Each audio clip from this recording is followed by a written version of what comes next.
am a feminist, but when I recently did a gig in Liverpool, I found myself being intimidated by nearly every woman in the audience. I don't know if you've been to Liverpool, but seriously, if these women are going out on Saturday night, they start getting ready on Tuesday morning. It's absolutely... it's bonkers. Anyway, so I was standing outside this club that I was at, waiting to go on, and a group of women were walking towards me to get into the club, and they looked incredible. They looked like a vision. They looked like Bond girls. And just as they were approaching me, I have to confess that my self-esteem dipped a little bit, and I thought, I'm never going to be one of those women that looks as glamorous and elegant, as beautiful as these women. And just as they walked past me, I overheard one of them say, "Oh no, my sandwich's all slipped on my leg." And I thought, no, I am better than you. I'm not proud of that. I'm not proud of that. But you should not be proud of that. That is a shame valve. But my self-esteem did shoot right back up again. No. So, apologies. I'm sorry. I'm a feminist, but last week a man gave me his seat on the train and I couldn't decide whether he thought I was pregnant or old.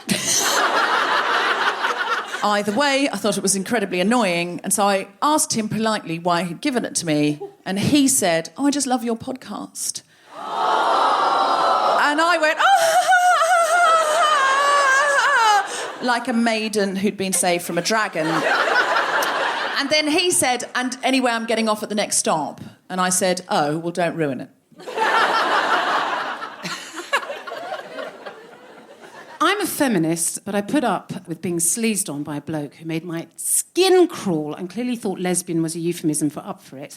And instead of telling him to go fuck himself, I listened to his tedious and obnoxious story about how he loved trekking in war zones because he enjoyed the thrill of travelling in countries where he had political immunity because he's a white, overprivileged bellend with a sense of entitlement which made me want to throw up directly into his face. Then halfway through his tedious speech, he stopped, literally said this to me: "Honestly, there's no way you're in your 40s. I mean, you look like you're 28. And I thought, he's quite a nice guy, isn't he? I mean, he's not that bad a bloke, is he? Come on. Well, he lighten up a bit. I'm a feminist, but if I could body swap with Margot Robbie for a day, I'd refuse to swap back. Fair enough. I'd tell her it was a day. It wouldn't be. I'd just be like, no. I'm a feminist, but my mum is currently living with me. And she's got to go, and that's it, really. She's got to go. She's got to go. Look, this is really... It's hard, isn't it? Because obviously I love my mum. I do. I love her very much. But she's living with me, and it feels like it might be indefinite because she sold her house and she's moved into my house until she finds her house. She hasn't found a house. There doesn't seem to be any sense of urgency to get out. I think, Jennifer, there's no rush, okay? I stay here, I make you want to kill me, and I will kill her, because she's doing that thing. When you watch television and there's a show that... I mean, I'm out most nights, so that if I have one night in, I want to watch the show that I want to watch. Is that not unreasonable? And my mum wants to watch shows like 24 Hours in A&E, This Guy's Too Fat, He Can't Leave the Sofa... This diet might kill you. And he's like, "Oh, Jennifer, this show, he's in A&E, he has a diet, he nearly died, let's watch it together." I'm like, shoot me in the face, I don't want to watch this. Or she does this thing where she'll allow me to watch the programme I want to watch, but then she'll just ruin it by telling me everybody in that programme that's dead. He's dead, Jennifer, he died. My God, cancer, dead, whole family dead. Too young, Jennifer, it's a tragedy, dead. They are dead, he's dead, she died, whole family dead. They are dead, dead. All of these people dead. Mum, it was the news at 10. I was like, somebody is alive. I'm a feminist, but my secret plan to body swap with Margot Robbie is to go and stand in the Victoria's Secret fitting room in a lightning storm while holding a Blu-ray of I, Tonya during London Fashion Week while she hosts the Guilty Feminist while eating a fortune cookie. I've thought it through. Something like that would have to work, wouldn't it? I've watched all the movies. With that kind of plan, how could it fail? I don't think it could. Live from the Royal Albert Hall, the Spontaneity Shop presents The Guilty Feminist with me, Deborah Frances-White, guest co-host Jen Brister, and very special guest Stella Creasy, MP, with Sisters Uncut, talking about politics.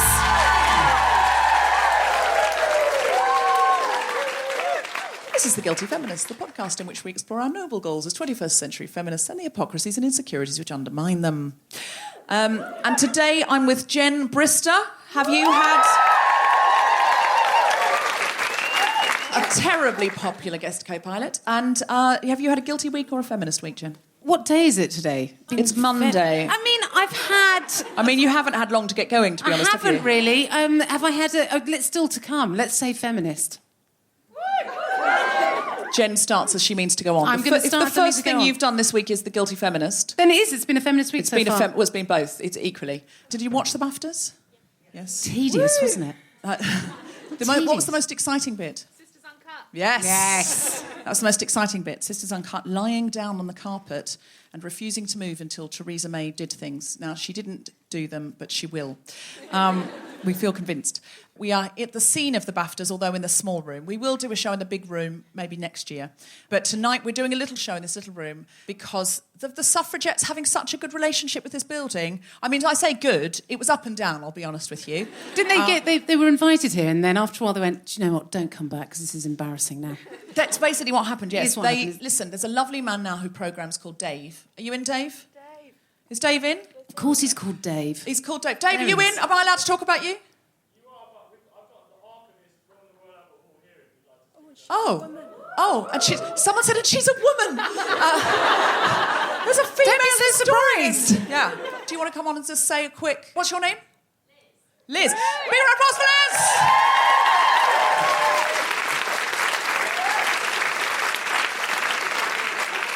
Well, this is an unusual beginning to the show.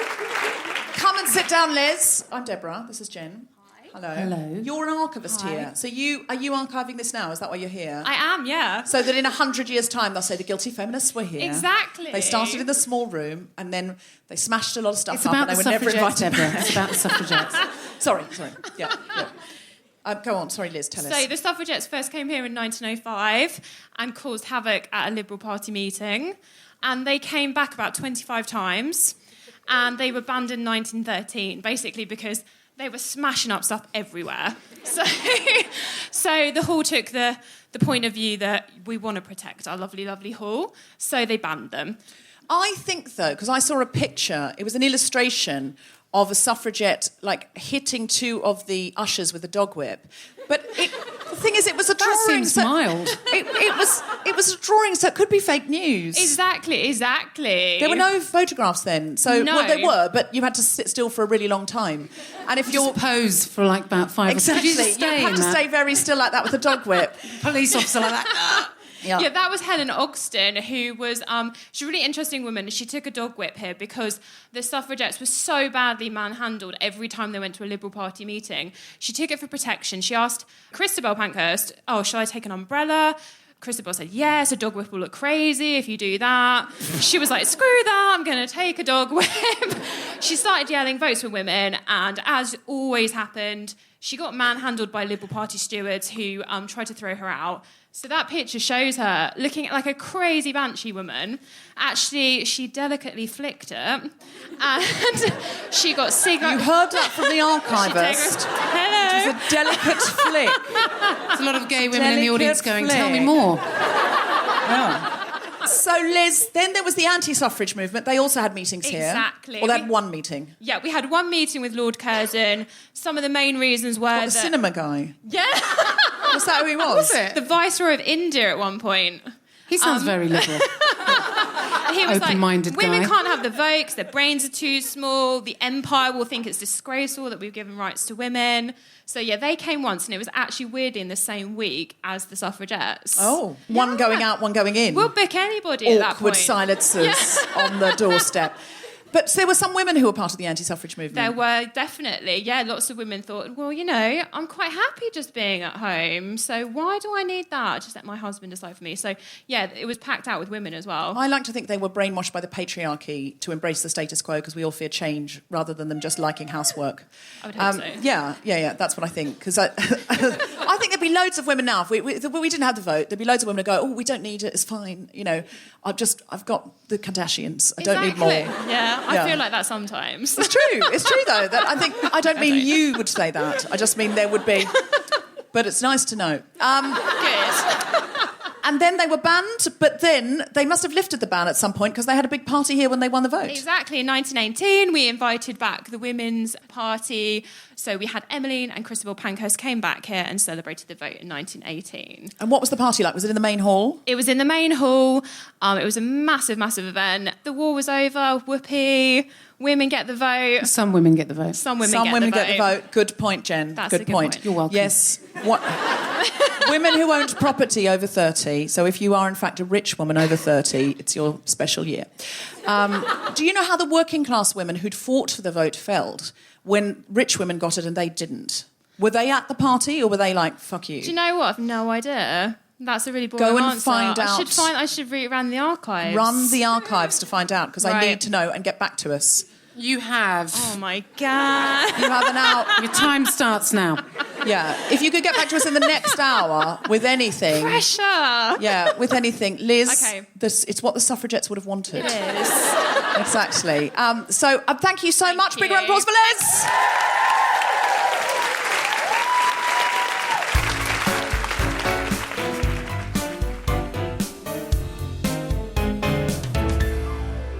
Would you like to hear some stand-up comedy?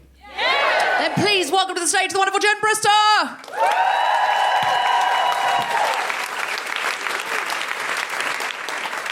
Hello! So anyway, it's lovely to be here at the Royal Albert Hall, 110 years after women's suffrage societies came here to fundraise and get themselves together. And it feels like it's great, isn't it? Because we've got the vote, isn't it? Isn't it great? Isn't it great that they let us have the vote? But I feel like this doesn't really feel like it ends there. It feels like it's just started there. Like, it's the 21st century, and let's be honest, do you feel content with what we got?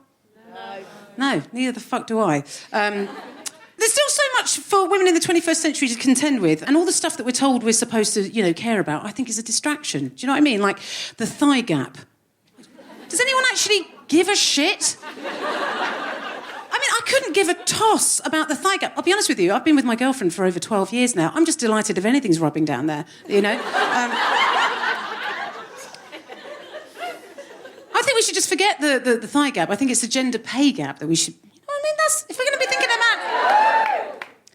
OK, here's some facts. Let's get the boring facts out of the way. OK, we've had the Equal Pay Act in 1970, we had the Sex Discrimination Act in 1975, the Race Relations Act 1976, the Disability Discrimination Act in 1995, and we had the Equality Act of 2010, and we're still not getting paid the same fucking money. It almost feels like society has been telling women that we should be grateful.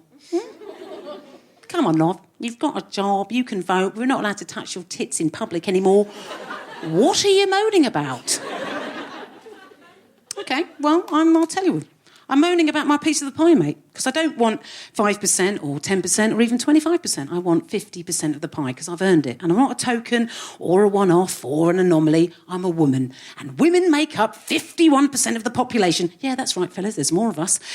So hand over my piece of the pie. You know that bit at the moment with the extra crust that you didn't earn? Yeah, it's called the cis bloke penis bonus. And I can't believe I'm saying this as a gay woman, but I want that pristine portion of privileged penis premium, and I want to be chowing down on that slice of pie. Sorry, not your slice of pie, my slice of pie, because it's not yours, it never was yours, it's always been mine, and you're not handing over a piece of pie, you're handing back my piece of pie that you took from me. Give me my fucking pie back!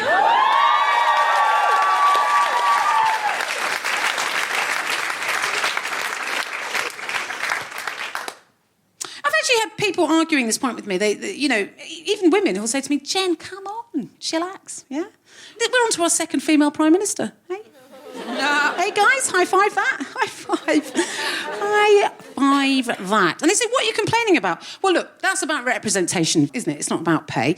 And of course, it is a great achievement for any woman. And despite being unapologetically left-wing, I have to go out on a limb here and say full respect to Theresa May, who has proven herself to be equal to any of her unscrupulous, flip-flopping, backstabbing, venal and ideologically corrupt male Tory peers.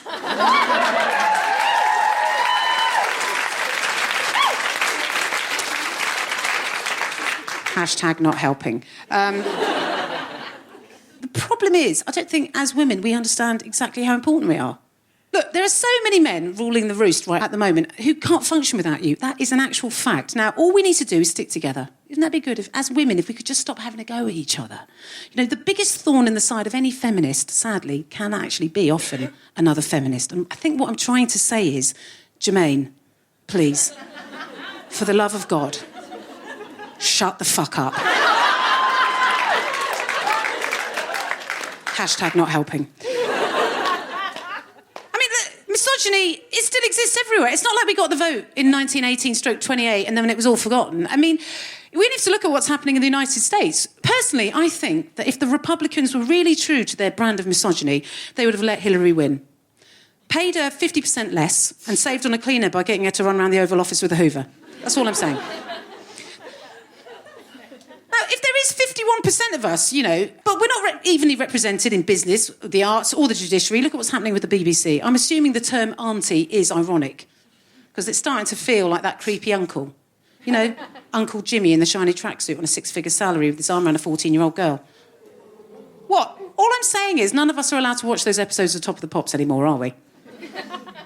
That didn't do good, All right, all I'm going to say is I'm going to go out on a limb here and say the BBC ought to be commended because I don't think they've ever produced a single high-profile female paedophile. Hashtag not me too. Come on, guys, get behind it.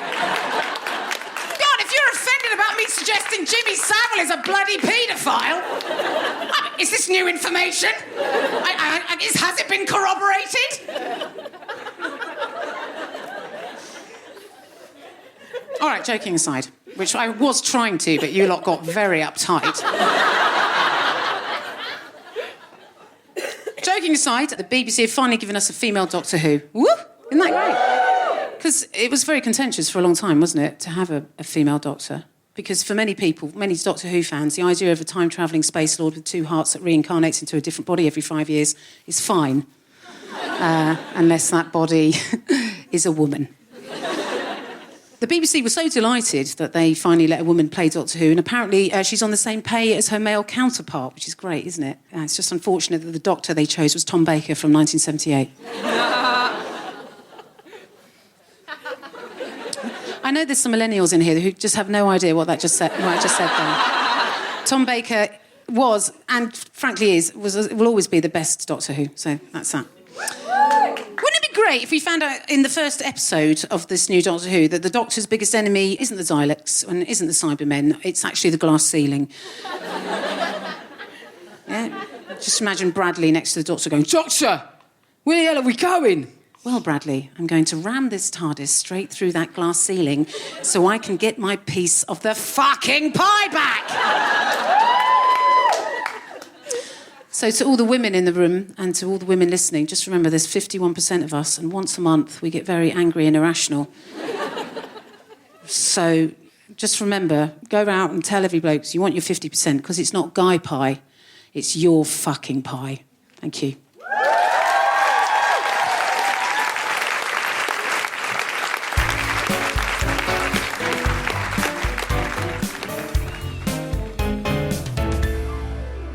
Please welcome to the stage MP Stella Creasy.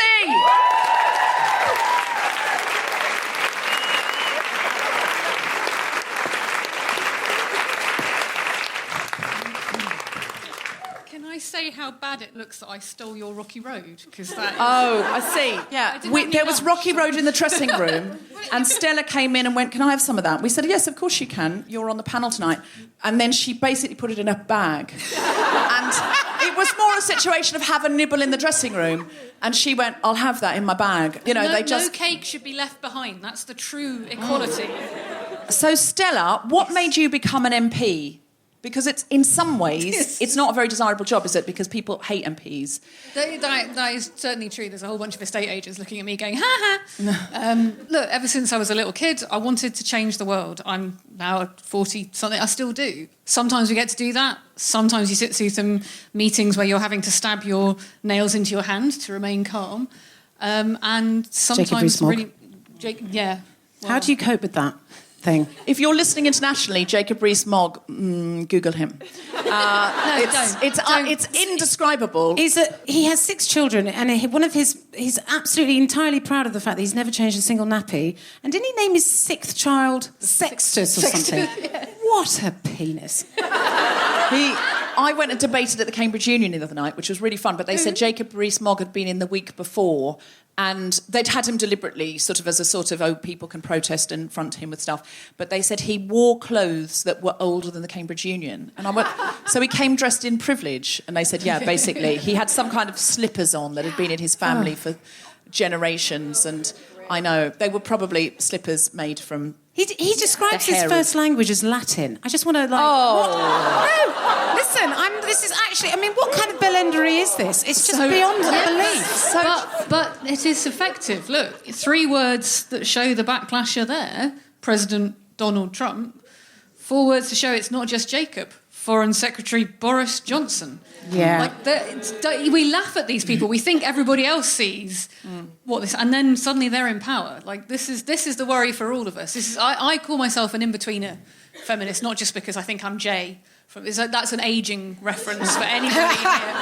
Not as bad as talking about Top of the Pops, but I know. I remember Top of the Pops. I wanted to be on Top of the Pops. So did I. Yeah. I wanted to stand next to the... Yeah, I don't now, obviously. I understand. It was a popular beat programme, kids. Yes, yeah. So you wanted to change the world, and then you got into politics. Yeah. Was that a disillusioning experience? No. Did you... How? No, look, at the risk of quoting one of my anti-heroes, Chris Martin, nobody said it would be easy, nobody said it would be this hard. Wow, I don't think that's ever happened. In the words of Ronan Keating, life is a roller coaster, you've just got to ride it. Classics that you'll be hearing all night. You say it best when you say nothing at all. Thank you. I'm a feminist, but that's not a compliment to a podcaster. And I feel dissed by an MP now on my own show. God, this is like PMQ now, isn't it? Yeah. There are lots of challenges in the world. There are lots of things you want to change. My mum's always saying to me, why do you expect it to be easy? It's possible. And the whole point about people like Donald Trump and Jacob Rees-Mogg and Boris Johnson is they want to tell you there's no point. There's absolutely every bloody point, and it gets easier to do the more people join you. So the whole point for me is that you can either sit on the sidelines and whinge about it and say, oh, I don't like what they're doing, or you stand up to them. You stand up to the DUP, you stand up to the Conservatives, you stand up to every single bloke who says, oh, well, I can't be in a room with a woman now because I'll get told I'm sexually harassing them, and say, don't be an idiot, get out of the way or be part of progress, because that's what's going to happen, mate. But...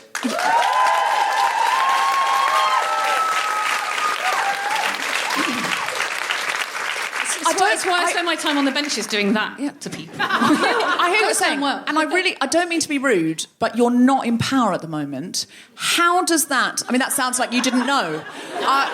Sorry, this is awkward.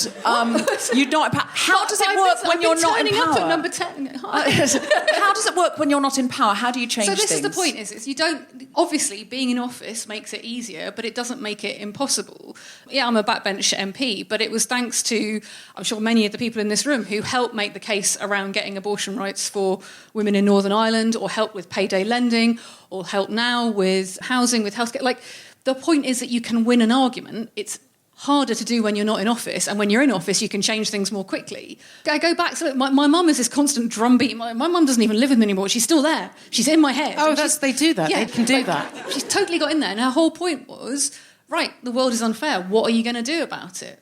Listen, 5-6 years ago, companies like Wonga were pushing people into debt with payday lending. Now they've basically gone out of business, and you'll have seen people like cash converters go off your high streets. It makes a difference when we got a cap on the cost of credit.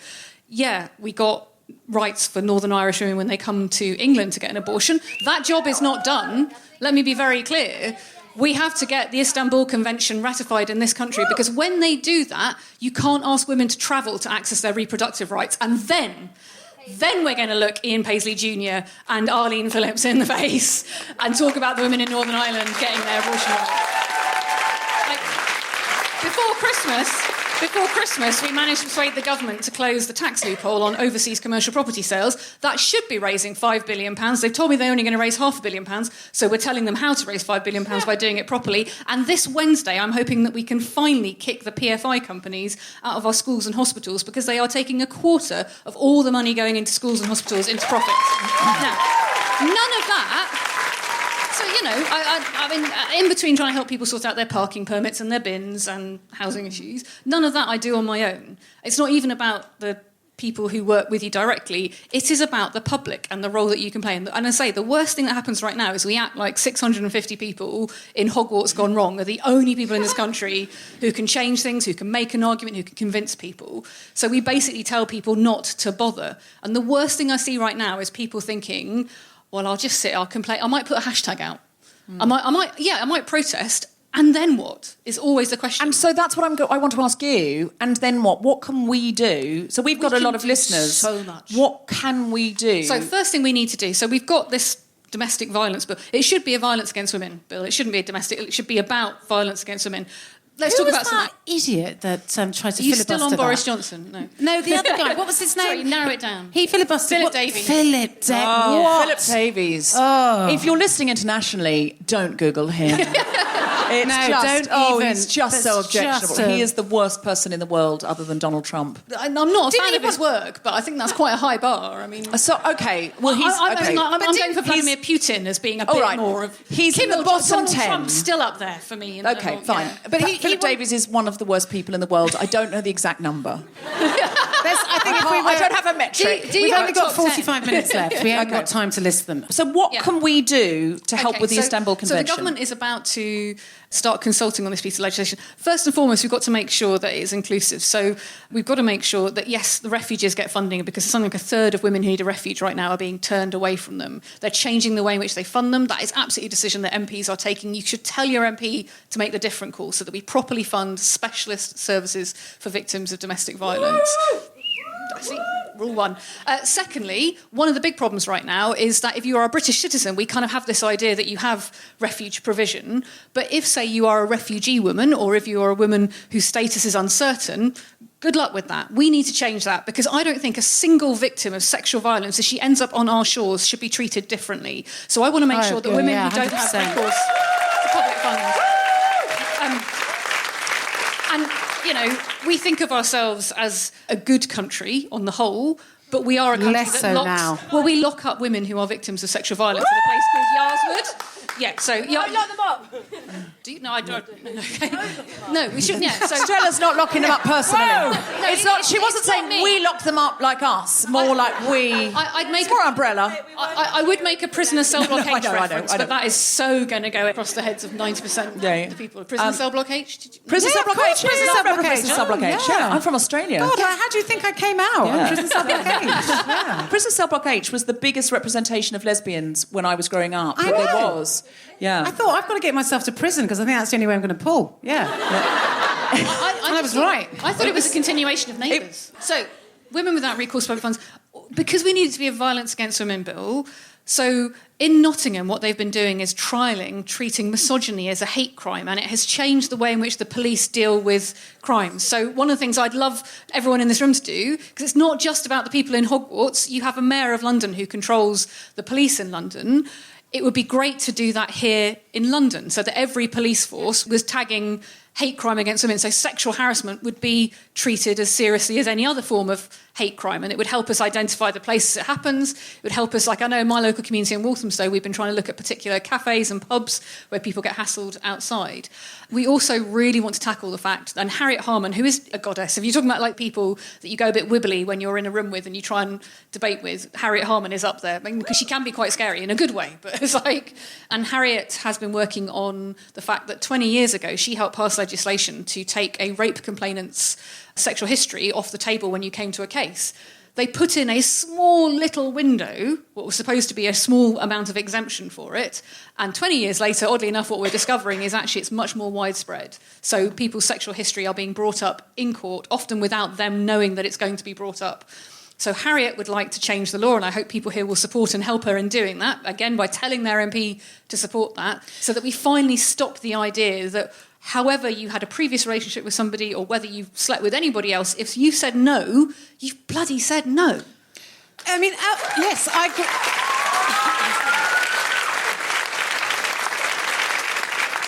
I think everything that you're doing is incredible work. Sometimes I feel like... I talked about sweets instead, because I am... No, you're talking about exactly the right thing. This is what we want to hear about so much. I do write to my MP, I quite a lot, actually. Sometimes it doesn't feel like it's enough. Sometimes it doesn't feel like... And I think for people that don't maybe feel like the MP represents them anyway, represents their values or represents their politics or their ideology... I mean, outside of writing to your MP, what is it that as people that want to be politically active... It's not about writing to an MP per se. I mean, if I say to you that I got 98,000 tweets within 8 weeks and a similar amount of letters and emails, you can tell it's not necessarily that your MPs are ignoring you, it's literally that it's a volume overload of stuff. It's more about what you ask them to do when. So identifying the actual piece of legislation or the person who has the power to change something. You also have a huge amount of power in your purchasing power, in joining community organisations. Yeah, and look, in the Sisters Uncut, I take my hats off to you guys, because what you do is you raise issues. The point... I got involved in politics and this is really going to make me old, really. Everyone here's going to literally look blank at this. When I was a teenager and lots of my friends were involved in the campaign around live animal exports, immediately ages everyone as middle-aged to remember this, when we used to have this big campaign about people exporting animals, and lots of my friends were getting up at 6 o'clock in the morning and standing on the docks and shouting at lorry loads of sheep and saying this is something that shouldn't be happening in our country. And then I noticed that the local political parties were making pledges about whether or not they would stop it happening. And I was like, well, actually, if you want this to stop happening, then maybe we should campaign and get these guys elected. And they said, no. Standing on the docks, shouting at the sheep at 6 o'clock in the morning is much more important. And at 15, the idea of 6 o'clock in the morning in the cold. And I thought, it's not that you do either or, it's that the two fit together. So we need you guys to help us keep the pressure, because women's issues, every time I talk about women's issues, when I first got elected, people said to me, don't do it too much, it's career suicide. At which point we started calling the campaign for gender impact assessments lady data to help them understand the ladies weren't going away. But raising awareness only gets us 50% of the way. We need an action, because the greatest and easiest thing as a politician is for me to go, you know what, you're brilliant, you're great, you're raising awareness, and not to have to do anything. It's when you come to me with an action. So when you come to me like a piece of legislation saying, well, actually, what I want you to do is support the amendment that Harriet will put forward, that the two fit together. And when those two work well, it's brilliant. When they don't, we're shouting at sheep or delivering leaflets and not winning elections, and neither side wins.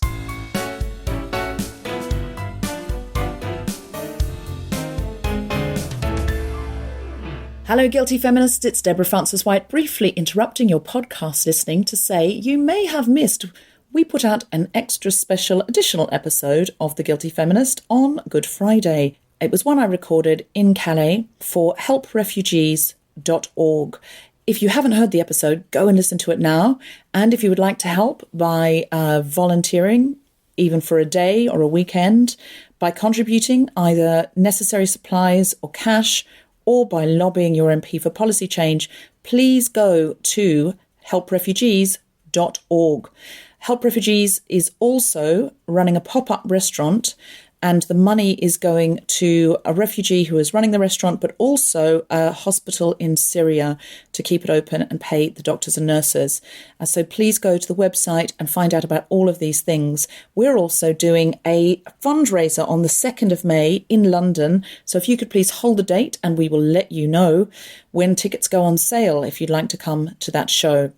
In addition, I would like to let you know that Jessica Fosterkew, who is one of our regular guest co-pilots on the show, she's coming to a theatre near you. She's coming on the 8th of April to Liverpool, on the 11th of April to Barnsley, 14th to Sheffield, and then after that she's coming to Brighton and Manchester. So get on her website, which is jessicafosterkew.com, and find those dates and book those tickets now before all the tickets go. In addition, please go to the BBC website, BBC Radio 4, and find Grown Up Land, which is our brand new podcast starring May Martin, Bishop Kayali and Ned Sedgwick from Global Pillage. We also have some Global Pillages coming up. You can come if you live in London and see it live and be part of our hive mind. On the 15th of April, Global Pillage will be at King's Place, and you can get tickets at kingsplace.co.uk.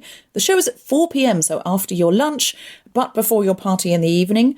And the cast includes Paul Sinha from The Chase, Sindhu V, who you'll have heard quite a lot on the Guilty Feminist podcast, Philippa Scoffey, a mind reader, Sophie Ducar, Jenan Yunus, and Sarah Bonetto. On the 29th of April, King's Place again, 4 p.m. You can see Jessica Foster-Q, Rosie Jones, Gavino Davino, Gronya Maguire, Ophelie Hockard, Sterling Butler and Johnny Cochran. So please come along to that. Buy tickets now at kingsplace.co.uk. That show does sell out now, so it's really good to get tickets in advance. We've also got lots more Guilty Feminist shows coming up in London and around the UK. Go to guiltyfeminist.com. And also join our mailing list, because people always complain they can't get tickets for the shows. If you join the mailing list, you will be alerted first and you can go and get tickets immediately. We hope you can join in, some or all of those things. In the meantime, I'll put you back to the podcast.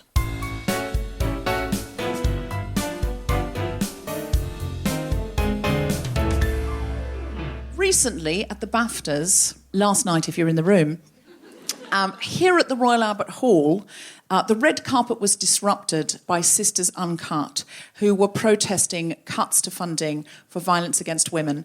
And we are delighted to say that tonight they were ushered in through the VIP entrance. That's right. They came in by the stage door. Please welcome to the stage, Sisters Uncut!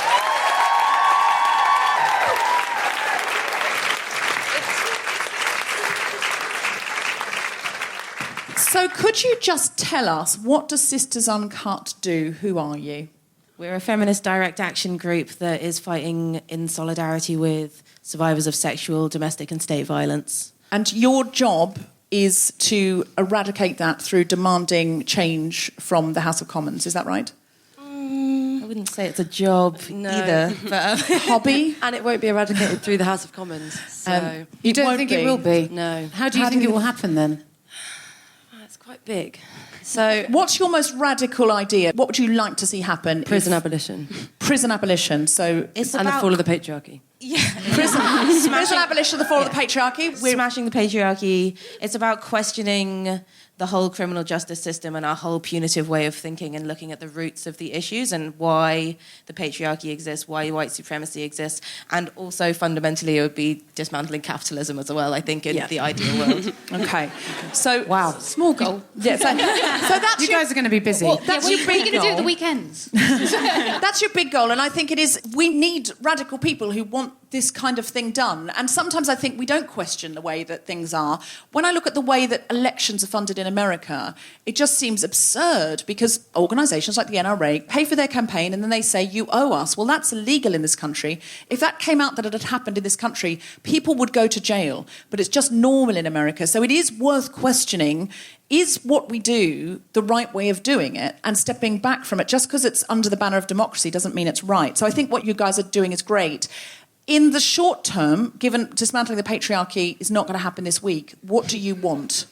So I guess on the national level, the main thing that Sisters Uncut is working on is the Domestic Violence and Abuse Bill, and trying to refocus it in a way so that it stops focusing on more punitive measures and the harmful criminal justice system and longer sentences for perpetrators, but actually looking at the root causes and funding domestic violence services and refuges, because they've been so harshly cut under the Tory government and the coalition government since 2010. And then locally, we're all part of North London Sisters Uncut, so we're focusing on Holloway Prison, which has been closed down recently. Basically, it's a really nice opportunity for that land to be used for something really great. It's public land and it should be used for public good.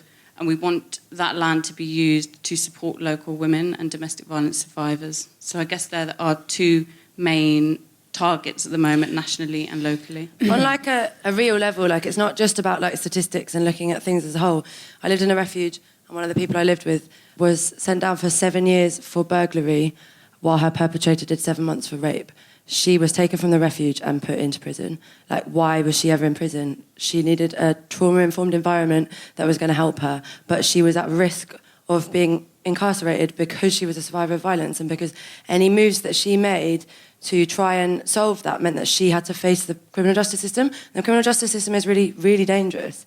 And we don't need that as part of our lives. And this bill that Theresa May thinks is going to transform things, and the magic money, 2 million that she keeps offering that doesn't fucking exist, just hurts women and non-binary people that are surviving domestic state and sexual violence, and it's bullshit. And that's why we were there at the BAFTAs, because like we had to go so big, because if she's not going to listen, then we need to get enough press and we need to get enough people looking at it that they take note. If you were in Stella's position, what can Stella do to help Sisters Uncut get their goals? Give us £100 million to buy Holloway Prison.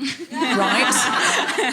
Stella? Start That's small, quite Stella. a big fundraiser. It is quite large. Is there any bipartisan support? Is there anything? I mean, like, there's got to be something where you can go across. On the sexual harassment stuff in Parliament, because it does, and also actually on the stuff around the BBC, because the BBC's been silencing women who've come forward to talk about what's going on there in terms of equal pay, yet you have to be able to talk about equal pay. Absolutely, we've done that on a cross-party basis. I think there is cross-party recognition that the way they want to fund refuges isn't working. So this thing about general services, and of course when you give local authorities money for general services, they're trying to cover everything with it, and it's refuges that go. And they don't fund them, because refuges are funded by women being entitled to housing benefit, and then the housing benefit pays for it. So you can only access housing benefit if you understand the benefit system, which is really, really hard. Like, and haven't they taken benefits away from any adult 18 that's to under 21-year-olds. 25? So if you're surviving violence and you're 18, then you've got no hope. Well, they're also going to do something, the universal credit. So we fought 20 years ago for women to be seen in their own right to be given money. And then universal credit is going to go back to households, i.e. it's going to go back to men. Yeah. So if you're in a controlling relationship, one of the things that helps you get out is access to cash. And if the man is controlling the cash and the cash is being given to him, even though it's money for both of you, it doesn't take a rocket scientist to work out what is going to happen. And disabled what is survivors frustrating of is that we violence. had this debate 20 years ago with tax credits, won that debate, and it goes back. In the same way, look, when I first got elected in 2010, one of the first debates I took part in was about anonymity for rape victims. And I thought we'd had this argument. I thought we'd sorted that one. These things do keep coming back because the patriarchy is pretty persistent. But do we see how, obviously, like, we stand in solidarity with all the survivors who are coming forward with their individual instances of harassment and assault in this whole sort of the Me Too and the Time's Up movement. And, you know, we understand that it is really difficult to speak out, but there has been a focus on individual perpetrators and not very much on, you know, all of the situations that you have described. Those are situations that the government has created. And so the government is responsible for violence against women itself, and the state has that responsibility. The number of survivors that are locked up, the violence that they face while they're locked up and afterwards. Yeah, you know? the state never leave you alone. Yeah. Like, as soon as you are a part of that, like, as a survivor of domestic violence and having the police in my life, like, the police are now a part of my life, and they commit acts of violence against me all the time. Women are more likely to be held down in face-down restraints. That is more likely to kill you. People die in state custody. Sarah Reid died in Holloway Prison. She had severe and enduring mental health issues. She was a survivor of violence. She was in there for a survival crime. She was in there for something really petty. And she died in Holloway Prison because the state killed her. And it's appalling. She had been a survivor of police brutality, of an assault by a psychiatric nurse, and then she died in Holloway Prison. The state failed her over and over and over again, and she was a working-class black woman with mental health support needs. This shouldn't be happening. This is still happening. This happened last year, you know? It is true that the focus has been on sort of like whatever's been happening in the media. So the gender pay gap has focused on the BBC. I don't really feel like the media have taken on that mantle to talk about violence against women and assault against women just in general. The most vulnerable women who don't have access to funds for lawyers. Well, absolutely. And the most dangerous this is the place challenge. for the woman is still the home. You know, Yeah. two women a People week are keep murdered asking by a me, current or former partner. Is 2018 going to be this big year? Well, we have to make it. There's one thing about raising awareness, right? You go and you shout at the sheep. Absolutely important thing to do. But what is the action you want to take? So the thing that matters about Time's Up now is, does that translate into raising serious amounts of cash to be able to support women, and it is mainly women, to take forward sexual harassment cases in their workplace? Does it lead to a conversation where we change the rules about employment tribunals that the government changed a couple of years ago, and we've just seen a massive drop in women being able to access their employment rights. The challenge is we can have noise, but do we have signals about the differences we want to make? Because if we don't actually have those actions and the ideas, then what happens is people wait it out and then they'll minimise it and they'll kind of say, well, we get that rape is a bad thing, but, hey, what happens in a workplace, that's just how men and women interact with each other. But it's also defining what rape is, because, that's the problem, is that the second you say rape, it's almost impossible to prove once you get to court. It's... It's not about going to court. It's just don't rape people. Oh, no, of course, absolutely, no. That but would be ideal. That is the ideal situation. But unfortunately, we're dealing with people that don't seem to understand. This is why you should be frustrated that we've spent longer than that, years and years fighting to get sex and relationship education in schools. Finally, we passed the legislation. And it's really heterosexual. Don't even get me started on the fight to stopping them bringing back Section 28 by the back door. Again, another reference that a lot of you... Yeah. I hate young people. I know. What the hell?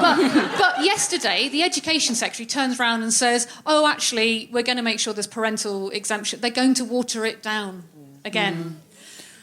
Brexit is taking up so much time. When we get these precious legislative moments, don't lose them and don't let them give an inch when we finally make some bloody progress, because it is a requirement to teach kids about composting and calculus in this country, but not consent.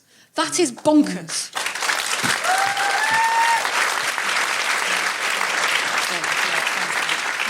You do civil disobedience like the suffragettes. I think you're the modern-day suffragettes, which is why I wanted you here tonight.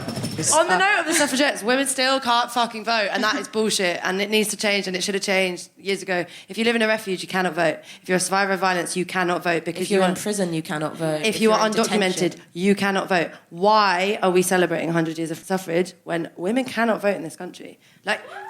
And there is a bill in place to change that. And why is it not being pushed through? So everyone needs to make that happen. That should have happened yesterday. Why has it not happened? Why are we here? Why are we still talking about this? It's time consuming, it is expensive, and it's ultimately quite boring. Because you're modern-day intersectional suffragettes, although Roisin was telling me in the dressing room, we write out the parts where they were intersectional. You were telling me about a disabled suffragette. Yeah, she used to ram people with a wheelchair when they're in the way. But you are like modern-day, more intersectional suffragettes, let's say that. And you are chaining yourself to railings. I came to visit Sisters Uncut when you had occupied or reclaimed Holloway Prison. And it was extraordinary, the sisterhood. And I have a picture of you all on the roof, letting off sort of coloured paint into the sky. And there was vigils for women who died there. You do make me feel a bit lightweight, if I'm honest, and that's annoying.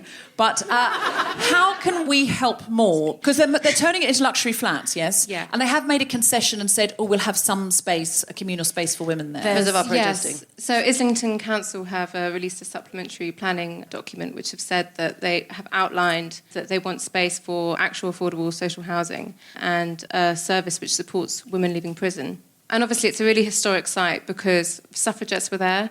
Oscar Wilde was also there for a short amount of time. Prison isn't something that a lot of people really think about on a day-to-day basis. And, for example, 57% of women in prison are survivors of domestic violence. And I think it's 81% of them are in there for non-violent crimes. So we're really committed to make that into a service for women leaving prison. And if anyone is up for supporting us, donating and joining the campaign. So how can we donate? What can people do? Can you give us a link? PayPal. So on sistersuncut.org there is a link to a PayPal account. You can also just be spreading our messages. We have a really savvy press team who every time there is an action, we release our key messages, which is why all of the mainstream media outlets at the moment have reported on what we did at the BAFTAs, and all of that talks about the domestic violence bill. So even sharing all of those on social media, donating to us because direct action costs money. It's really expensive. Occupying a prison. Do you need stop voting for Tories? That would really help. Do you need volunteers to do admin, that kind of thing? There is a lot of boring admin involved it would be nice to... You've got a legal team, haven't you? The point of direct action is that you don't need qualifications to do it. Yeah. That's why, not everyone is going to be able to get into the rooms that an MP can get into to incite the kind of change that you're looking for. Not everyone. That's not accessible to everyone. And direct action, there are elements of it that you can be involved in on any level that is super important. So, and I think that's one of the best things about Sisters or being part of Sisters Uncut is that we have a very good dedicated media team, legal team, propaganda team that does the visual stuff. Do you call it the propaganda team? Yeah, propaganda. Yeah. Don't bother with PR. It's like, no, mate, Propaganda. It's propaganda. Logistics. All that. And I think so. If people have got skills they wish to bring to you and they want to help, Come to a meeting. come to a meeting. Okay. Where are these meetings? Open meetings every Thursday, but Find us on all Facebook. over the country. We have so we're part of the North London contingent. And focus on Holloway Prison, but then other groups focus on other things. So in East London, they're very focused on council housing there because that's a big issue. So you Google Sisters Uncut and you find your local meeting. If you're in the UK, if you're in another country and your services are being cut, you may well already have groups like Sisters Uncut, or if not, start one. Yeah. But I think go that the global. main Let's go thing, global. I think the main thing is also just to spread our message, because I genuinely think up until yesterday, in public at least, the domestic violence and abuse bill wasn't really being spoken about, and so that's why we did the BAFTAs, because we were trying to we wanted to support and show solidarity to the Time's Up movement, but expand it and bring it back to state responsibility and what the state could be doing to support survivors. So I think kind of just spreading that message, because I know a lot of the time that prisons and police isn't really a fashionable It's not sexy, is it? It's not But a you sexy bring it to thing the red carpet and it's pretty sexy. It's not a sexy thing to talk about, so people get a bit weird about it, and a lot of people want to see perpetrators locked up and that kind of thing, but that's not what we're asking for. And so I think just spreading that message about support and not sentences is what we're about. Yeah, and we've just sort of relaunched our whole Feministo, which is on our website. We're doing a whole new kind of, because that was created in 2014 when we first started, so we've kind of updated our demands, which are all much more specific, I think, and really, like, you can find out a lot more information about us and what we're doing on the... Yeah. And it's called a Feministo, which is fun. Also, in response to what you were saying, Stella, we do know that the Tories at the moment, they always say that they're funding stuff. Like, but, you know, when they talk about the NHS, they say, we've added this many nurses, but they don't talk about how many they've cut or everything. It's all kind of clouded stats which don't make any sense, and we know that they're cutting, but they're not actually honest about it. Because also it's a challenge for other political parties as well, because I know we're not in office, but opposition parties Sorry, can I've be an rudely alternative. pointed that out, and I feel like it's the elephant in the room now. I know. You're powerless, Stella. You're powerless. All I can do is eat cake. No. I feel you're doing much more. But one of the things, especially because we have a hung parliament, is if you're specific about what your asks are, getting opposition parties to pick them up, working with them to make sure they're really, really clear. Because just saying Tories are bad, that doesn't they are. Boom. Yeah, they are. You know, but yeah, you need to know exactly how much money has been cut from refugees. What is better is what moves things. And as a left-wing politician, the left has always been at its strongest when it's for something. So for the Equalities Act, for the NHS, for a national minimum wage, rather than just saying this is bad. Because when you identify what you want to see happen, suddenly they don't meet that standard. And all the statistics and all the blather from the ministers you get in the world doesn't meet that standard, and it's the standard, the action, that makes things happen. I have to be really specific with them that I don't want women to travel from Northern Ireland to have to get an abortion, because otherwise they'll say to you, oh, well, women from Northern Ireland can get an abortion, so it's all sorted. But let's just abolish the state, and then we don't have to worry about doing this at all. But also we are... When do we start that? When, 'Cause I'm free tomorrow. Yes.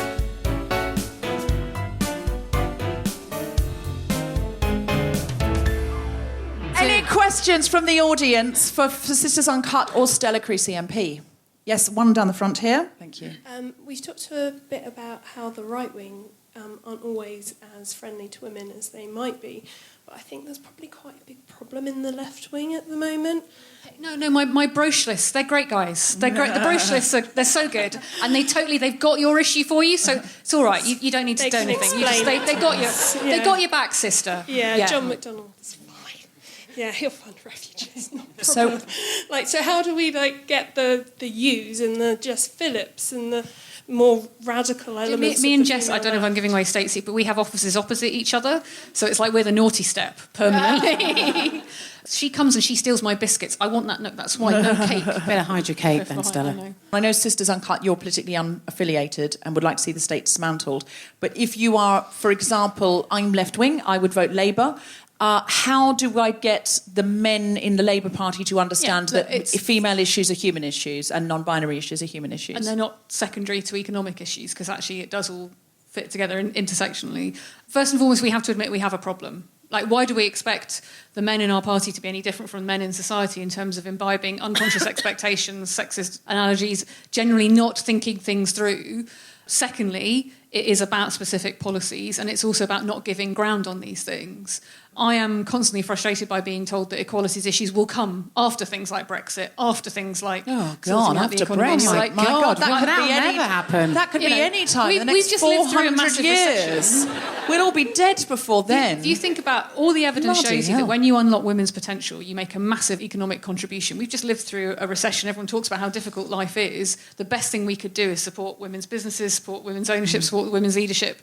That's why it matters. That the BBC matters in of itself, because that's the first big equal pay case after the legislation. So how they behave will shape it for how things go before them. So this concept of being an ally, which I think is separate from people who are maybe resistant to equalities issues, is really important. We need to find the men who are pro and make them act pro. But the thing is, they will be difficult about it, sometimes unconsciously, just as a white woman, sometimes I get things wrong too when it comes to intersectional issues. The question is, how do we recognise our own privilege, help them recognise their privilege, and not ground an inch in how important it is to all of us? I always say, the whole point about feminism is we're doing you a favour, lads, because equality is good for everyone. So even if you don't realise it, sir, and sadly you sat at the front, so you're the main man I can see in the dark, trust us. He's the producer of the podcast. Trust us, so we will all make your he life gets this better. a lot.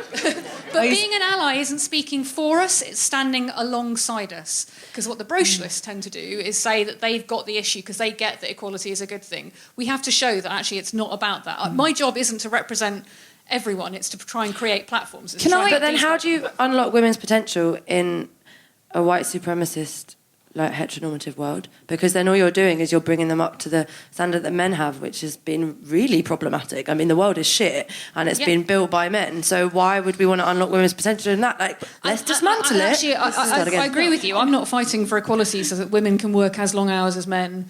Exactly. And It's men can about have a crap restructuring experience the of whole childcare. So, you know, But if you it do is about realise your a completely privilege, different agenda. if men start going, I'm going to wait, or I'm going to push you forward, or I'm going to... and if white women start doing that and non-disabled women do it to disabled women, we can create at least some immediate, current, modern-day fairness if we just say...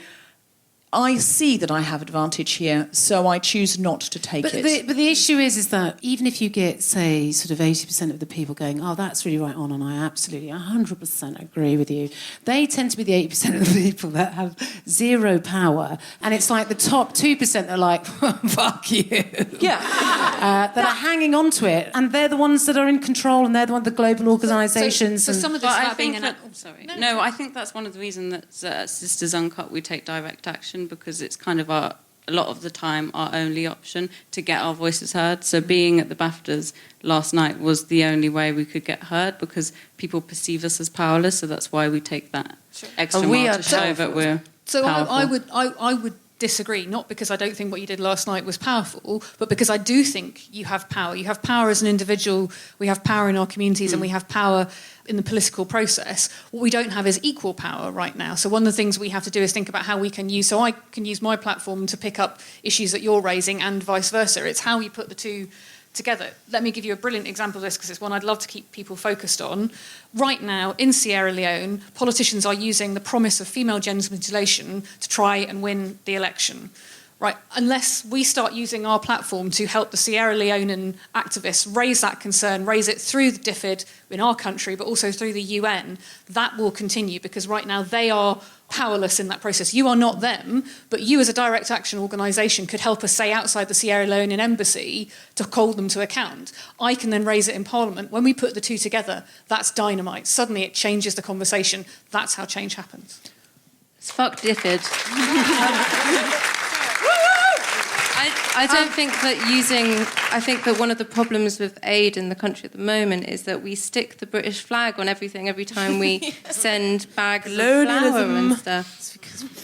There's two questions in the front row. There's one in the back. We had front row privilege before, so we should go back.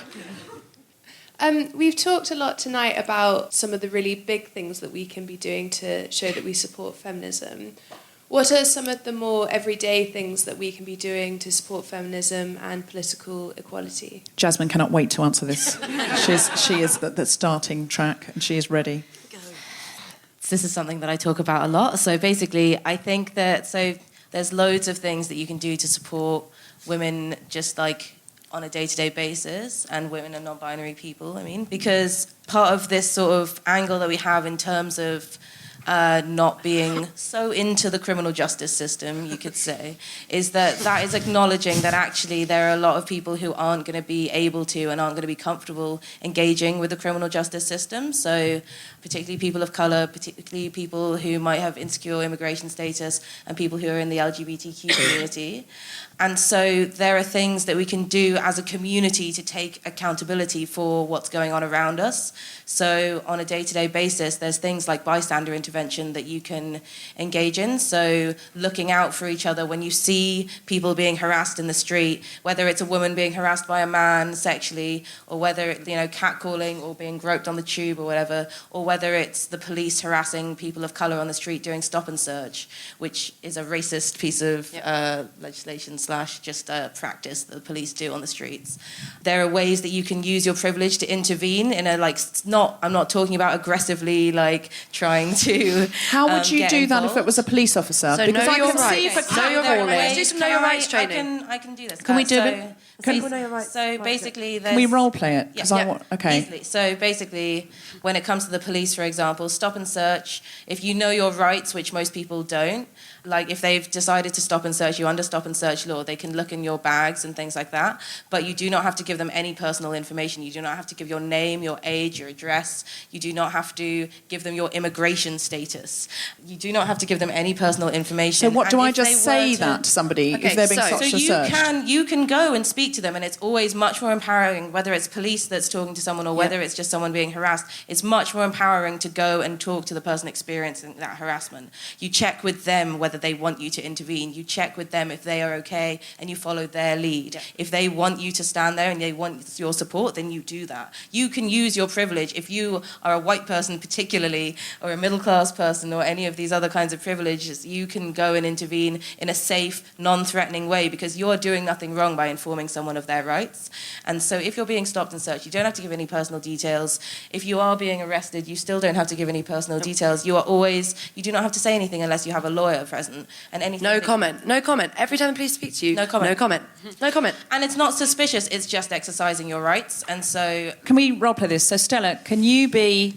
Can I be Officer Kropke? Yes. So you're the officer and you're arrested. You're stopping and searching Jen. Oh, about time. Come on now. Been here for ages. Come on now. Come on. Sorry. Let's not fetishise the police, Roisin says. Now, so you're stopping and searching and you're talking to her and going... So something that they would say is some kind of bullshit thing about how there's been a crime committed in the area by someone who fits your description. So Stella, you say that. So somebody has stolen from the sweet shop a large quantity of Rocky Road cake. And the person seen had short brown hair and brown trousers on. As you are wearing brown trousers and you have short brown hair... Excuse me, sorry to interrupt. Are you all right? No, Excuse me, I'm talking to this person. No, from the I do public. understand that. I'll just be a second. I've got a very nice hat. I'll just be a second, officer. Don't even bother talking to the officer. Are just you speak all directly right? to the person. no, I'm being harassed. I'm Just to trying let to, you know, you don't trying to need to prevent give crime your in this name area. or your immigration status or anything I'm trying like to save that. the Rocky Road. So you just can say no comment. That's absolutely your legal right if you'd like to do that, and you don't have to say anything else without a lawyer present. I am going to search your bag for your Rocky No Road. comment. She can do that. But she I'm gonna can't look in your bag. She can do that, but you can't just And say if anything. you are Just say no carrying comment. Rocky I'm Road, just going to say no comment. If you're carrying Rocky Road, I am going to take it from you. It may not make it back to the police station. Great. That was some giant role play there. Well done.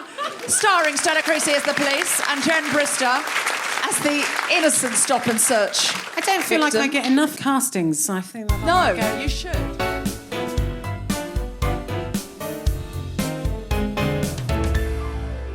Just before we finish, has anybody got an I'm a feminist but that they'd like to do? Stella? Where does it start? I'm a feminist, but I love watching Just to Two of Us. What's that? MTV. Oh my God! How old are you? I can't help I haven't it. played that on the blooming telly for years. Just to Two of Us is on MTV. I love bad trashy It's on telly. MTV. I'm What's sorry. going on? I'm sorry. Geordie Shore, Jersey Shore, Made in Chelsea. I've watched all of these things. Oh, you had the crowd and they've turned. They've turned. They loved you, Stella. Here you are, trying to stop domestic violence, and now you've turned to Geordie I'm a Shore. feminist, and I should be watching all those Scandinavian dramas with subtitles. You should. I just love trash telly. Sorry. Maya or Aisha, do you have one? I don't think we have anything to feel guilty about. Yay!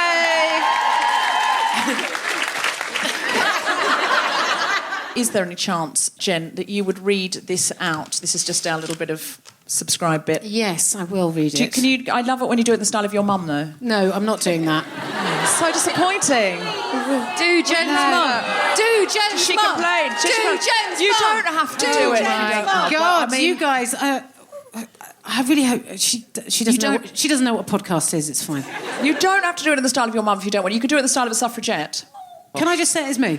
Fine. It's so boring, though. Don't be Millicent Fawcett. She was dry. She was dull as fuck. Roisin was saying in the dressing room, she said Millicent Fawcett was dry as fuck. And I said, you cannot say that to our audience. And then I said it. She didn't even go on hunger strike. Like, come on. Come the fuck on. No, if you didn't I would have tried to go on a hunger strike, and by 2:00 I would have convinced myself that I was much more used to the sisterly fight if I'd had a sandwich. I know I would. I know myself. I don't. I can't. Where's your revolutionary discipline? In the sandwich. So sorry, I would have let all the sisters down. I'm sorry. I would have towed into the rocky road. Yeah, self-care is an important part of activism. If you need a sandwich, you've got to have a sandwich. Thank you. I would hashtag self-care. Save a space. Hashtag self-care. I was getting really worried that I was never going to get through this. Right, okay, here we go. To keep track of everything we're up to, you can follow Guilt Fem Pod on Twitter or The Guilty Feminist on Instagram. There's also a Facebook page you can like and a mailing list you can sign up to. And if you like what you hear, please go to what we're now supposed to call Apple Podcasts and rate, review and subscribe. It helps other people to discover us. You have been listening to The Guilty Feminist with me, Deborah Frances-White, guest co-host Jen Brister, and our very special guest, Stella Creasy, MP, and of course the wonderful Sisters Uncut. The recording engineer was Chris Sharp. Music was by Mark Hodge, and the producer was Tom Salinsky for the Spontaneity Shot. Thanks to Dave Gamble and everyone at the Royal Albert Hall, including the suffragettes, as well as all of you for listening. For more information about this and other episodes, visit guiltyfeminist.com.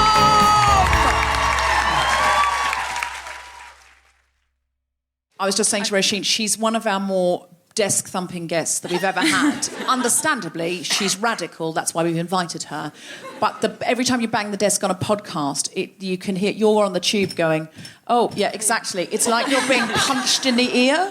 So I've been wanting to say for a while, but obviously I didn't want to interrupt someone who's clearly a better feminist than me to go, could you stop punching the table? It's not about hierarchy, we're non-hierarchical. It's not about hierarchy, no, but she's punched this desk as if it's the patriarchy.